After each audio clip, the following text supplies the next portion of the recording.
18. novembrī Latvijas valstī 107 gadi, un 107 izcils personības, 107 izcili Latvijas cilvēki no dažādām jomām.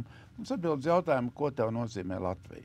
Un šodien šo jautājumu atbildēs SAF tehnikas valdes priekšsēdētājs Normons Bergs, kur mēs pazīstam kā, es teiktu, vienu no tiem, kas visvairāk eksportē Latviju, Latvijas produktu pasaulē, jo kas var būt vērtīgāks par intelektuālo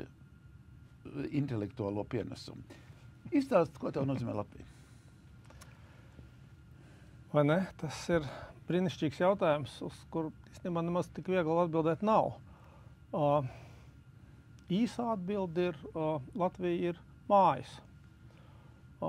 Mājas, kurās tu atgriezies, un es stipri daudz esmu braukājis apkārt pa pasauli, arī uz ilgāku laiku, un tā ir vieta vienmēr, kur atgriezties. Tās ir mājas.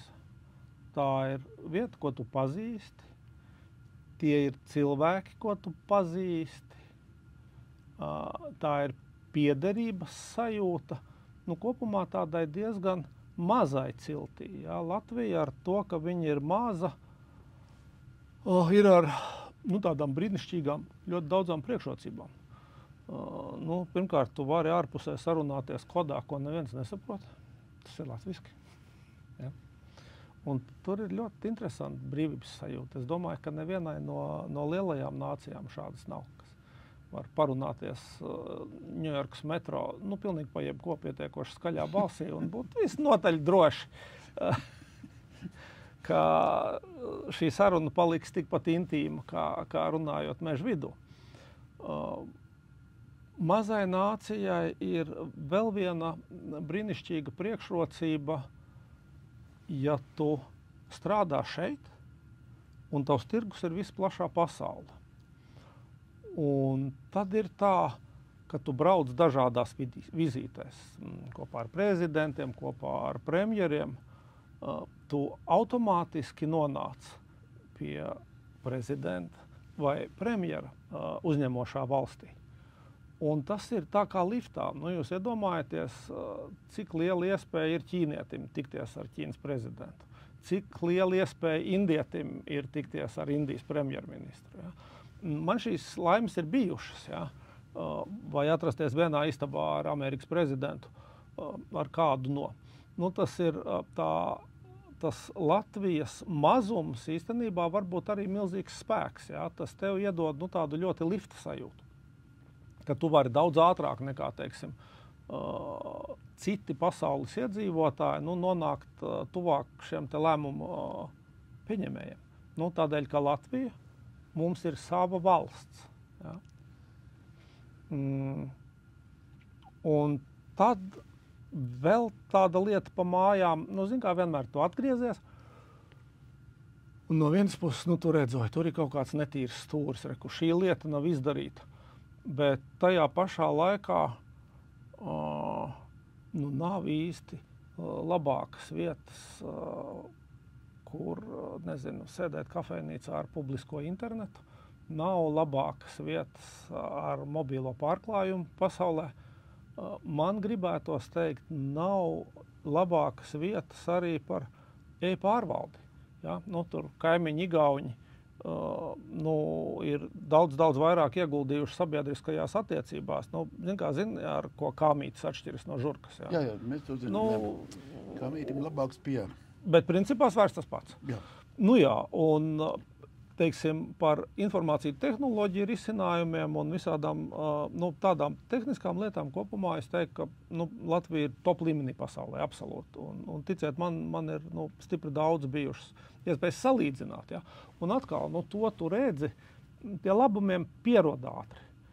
Un tikai tad, ja tu no viņiem nokabinies nost, ka tu aizbrauc kaut kur prom citur, paskaties, kā citur pasaulē dzīvo, tad tikai atgriežoties mājās, tu spēj novērtēt to, kas tev īstenībā ir. Ja? Tā kā es domāju, ka no šī viedokļa mēs dzīvojam stipri laimīgā vietā. Ja? bieži paši par to neaizdomājoties, bieži plēšoties un ņemoties savā starpā, bet es domāju, ka tas arī ir, tik pa brīdim rodas tāds īgnums, Johaidī, kā var pa visādiem sīkumiem tik šausmīgi plēsties, nezinu, šī gada tur pēdējā vissvaigākā tur, politiskā neproblēma Stambuls konvencija. Un tad tu atceries, nezinu, kā tas izskatījās 14. gadā, kad Krievi pirmoreiz iebruka Ukrainā un īpaši pēc 22. gada pilna mēroga iebrukuma. Kopumā tā sabiedrība konsolidējas, ja? Arī politiski konsolidējas. Es domāju, tas, kas latviešiem, vienmēr, jebkurai nācijai kopumā, tev vajag kaut kamēr tu kasies pa savu smilšu kasti, vienmēr plēsīsies savā starpā. Vienam spainītis ne tāds, citam lāpstiņa. Tanī brīdī, kad atnāk kaimiņu zēni, vai tanī brīdī, kad atnāk kaut kādas ārējas briesmas, es domāju, ka latvieši ir spējīgi ļoti ātri nomest to kašķi malā un konsolidēties. Un to mēs esam redzējuši atkal un atkal. Ja? Droši vien, kā... Pagājušā gadsimtā 3 vai 4 reizes. Jā, mēs to redzējām 80. gadu beigas, 90. gadu sākums, visas šīs dziesmotās revolūcijas un tā. Mēs to redzējām, mēs neredzējām, bet lasot vēstures grāmatas, tas ir Pirmais pasaules karš, Latvijas dibināšana un tā. Un vēlreiz pamājām, šīs te mūsu patreizējās mājas īstenībā ir visilgāk, visvecākās. Ja. Pirmā Latvija patiesībā bija 20 gadus, ja, no 20. līdz 40. Mūsējā šobrīd jau ir 35. Ja. Un es domāju, ka tā ir liela laime. Spēt dzīvot savā valstī tādos apstākļos, kādi mums ir, un ar visu rīvēšanos, kašķēšanos, plēšanos, tomēr turpināt būvēt tās savas mājas, ja, mūsu mājas. Es tomēr tev gribu vēl izspiest, lai tu pasaki, kā mēs varētu neapstāties tādā IT, ka tu saki, mēs esam viena no labākajām, bet lai mēs neapstātos šajā līmenī, bet turpinātu būt viena no labākajiem, bet varbūt vēl atrautos. Tur nav nekādu noslēpumu. Tas jau ir no Luisa Kerola, no Alises brīnumzemē.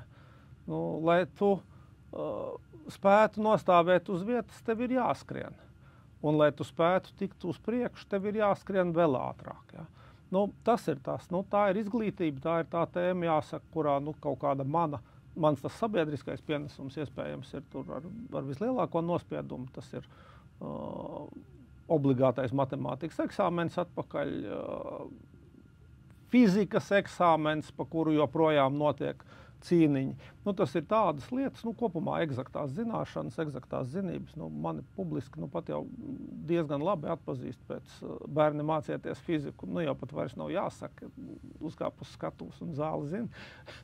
Tas arī ir, saproti, tas strādā tikai tad, ja tu konsekventi dari to lietu. Ja?